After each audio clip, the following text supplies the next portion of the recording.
Assalamualaikum warahmatullahi wabarakatuh. Apa kabar sahabat Amirul Mukminin? Semoga semua dalam lindungan Allah Subhanahu wa taala. Nabi Musa alaihissalam memimpin 12 kabilah terdiri dari 571.656 orang pasukan Bani Israel untuk membebaskan Baitul Maqdis sebagai tanah yang dijanjikan disebut di dalam Al-Quran surat Al-Ma'idah ayat 12. Allah Subhanahu wa ta'ala berfirman yang artinya, sungguh Allah telah mengambil perjanjian dari Bani Israel dan kami telah mengangkat 12 orang pemimpin di antara mereka. Dan Allah berfirman, aku bersamamu, sungguh jika kamu melaksanakan sholat dan menunaikan zakat serta beriman kepada Rasul-Rasulku, dan kamu bantu mereka dan kamu pinjamkan kepada Allah pinjaman yang terbaik, pasti aku akan hapus kesalahan-kesalahanmu, dan pasti akan aku masukkan ke dalam surga yang mengalir di bawahnya sungai-sungai. Tetapi barang siapa yang kafir di antara kamu setelah itu, maka sesungguhnya dia telah tersesat dari jalan yang lurus. Al-Quran Surat Al-Ma'idah ayat 12. Dalam tafsir Kementerian Agama disebutkan bahwa menurut riwayat, pengingkaran janji orang-orang Yahudi itu terjadi setelah mereka lepas dari cengkaman Fir'aun di Mesir. Maka Allah dengan pelantaran Nabi Musa memerintahkan mereka keluar dari Mesir menuju Palestina. Pada waktu itu, Palestina didiami oleh suku Kanan yang sangat perkasa dan juga angkuh. Mereka diperintahkan ke sana untuk berjihad menghadapi orang-orang yang kasar itu dengan perjanjian, dan Allah akan menolong mereka.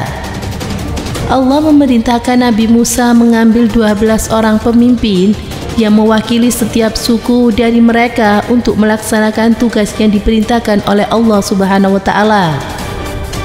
Setelah perjanjian dibuat, mereka pun berangkat, dan setibanya di dekat tanah suci Yerusalem, Nabi Musa menyuruh ke-12 orang pemimpin itu untuk masuk ke kota dengan menyamar untuk memata-matai dan untuk mendapatkan informasi yang diperlukan. Setelah pemimpin Yahudi itu melihat para penduduknya yang bertubuh kuat dan juga mempunyai kekuatan yang hebat, mereka merasa takut lalu pulang dan menceritakan kepada kaumnya hal-hal yang mereka lihat. Padahal mereka sudah diperintahkan oleh Nabi Musa agar jangan menceritakan kepada kaumnya apa yang mereka lihat. 12 kabilah. Ibnu Katsir dalam bukunya yang berjudul Kisah Para Nabi menyebutkan ketika Nabi Musa alaihissalam berangkat memerangi orang-orang yang gagah perkasa, maka Nabi Musa memerintahkan kepada kaum Bani Israel agar masing-masing kabilah mengangkat seorang nakib atau pemimpin. Hal ini menyusul adanya perintah Allah agar Nabi Musa menuliskan nama-nama para pejuang Bani Israel yang bisa berperang mengangkat senjata dengan standar usia telah mencapai 20 tahun ke atas. Nabi Musa juga diperintahkan untuk mengangkat seorang pemimpin bagi setiap kabilah tersebut. Menurut Ibnu Katsir, 12 kabilah Bani Israel tersebut adalah 1. Kabilah Raubil, yaitu anak pertama dari Bani Israel atau Nabi Yakub. Jumlah pasukannya sebanyak 46.500 personil di bawah pimpinan Al-Yatsur bin Syadiur. 2. Kabilah Sam'un. Jumlah pasukan mereka sebanyak 59.300 personil di bawah pimpinan Shalumail bin Huraisada. 3. Kabilah Yahuza. Jumlah pasukan mereka sebanyak 74.600 personil di bawah pimpinan Naksun bin Amanazab. 4. Kabilah Isyakar. Jumlah pasukan mereka sebanyak 54.400 personil di bawah pimpinan Naksyail bin Syaur. 5. Kabilah Yusuf alaihissalam.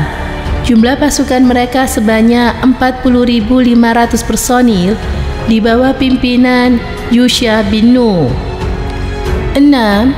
Kabilah Misya. Jumlah pasukan mereka sebanyak 31.200 personil di bawah pimpinan Zamliyail bin Fadasur. 7.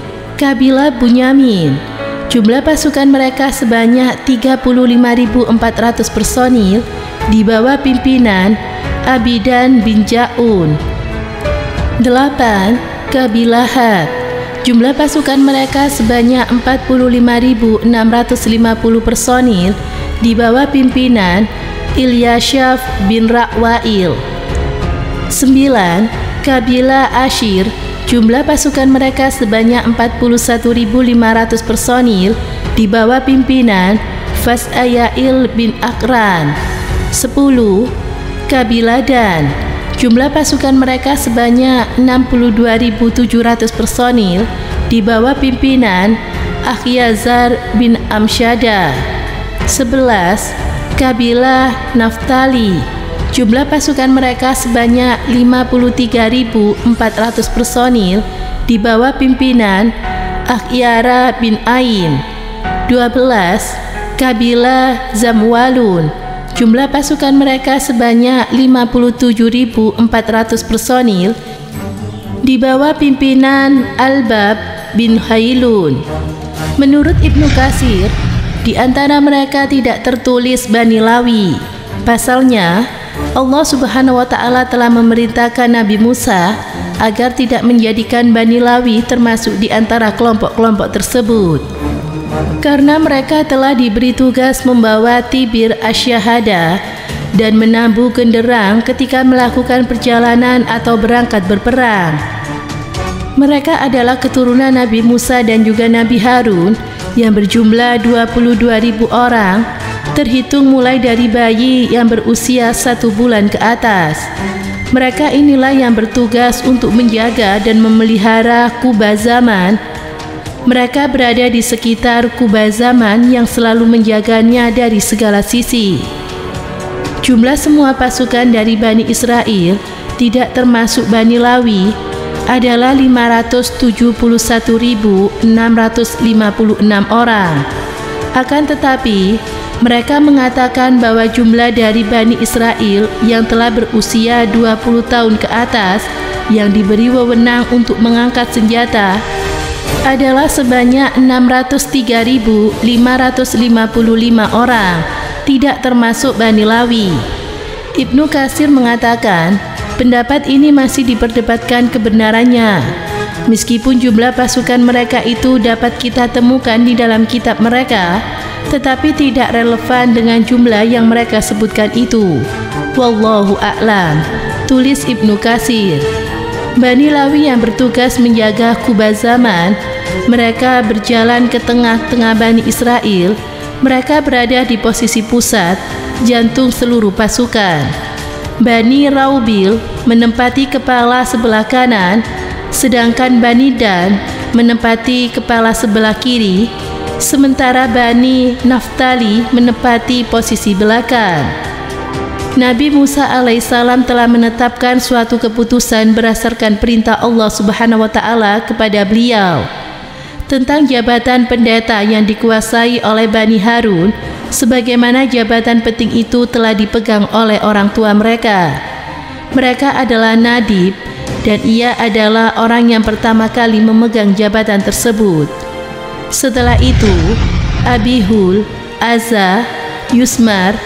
Dengan demikian, tidak ada lagi seorang pun yang tersisa di kalangan Bani Israel yang enggan memasuki kota kaum Zabar. Mereka yang enggan itu adalah orang-orang yang berkata, oleh karena itu, pergilah engkau bersama Tuhanmu dan berperanglah kalian berdua. Sesungguhnya, kami tetap duduk di sini menepati saja. Al-Quran Surat Al-Ma'idah ayat 24. Demikian menurut pendapat At-Tsauri dan Abu Sa'id dan juga Ikrimah dari Ibnu Abbas. Qatadah dan Ikrimah juga mengatakan dengan pendapat yang sama.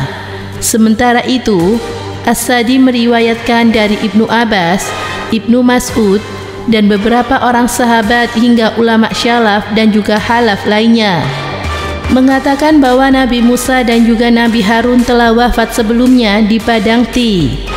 Semoga bermanfaat. Wallahu a'lam bishawab.